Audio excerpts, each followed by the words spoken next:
এই পৃথিবীতে মানুষ মরে যাওয়ার পরে কবরে রাখে, অনেকের দেহ পচে গলে হাড্ডি পর্যন্ত মাটির সাথে মিশে যায়, পাথর হয়ে যায়, লোহা হয়ে যায়। আল্লাহ পাক বলেন ওর ভিতর থেকে আমি আল্লাহ কিয়ামতের দিন তোরে উঠেই ছাড়বো। সুবহানাল্লাহ। সুতরাং আইন মানতে হবে কার?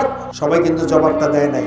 কেউ কেউ ব্রিটিশের আইন, হরিচরণের আইন, ধর্ম নিরপেক্ষবাদীদের আইন, জাতীয়তাবাদীদের আইন, সমাজতন্ত্রীদের আইন মানতে এখনো রাজি আছেন নাকি কেউ? জোরে বলে আইন মানতে হবে কার? আইন মানবো কার? কারা কারা মানতে রাজি? দু হাত তুলে আল্লাহকে দেখে। লিল্লাহি তাকবীর।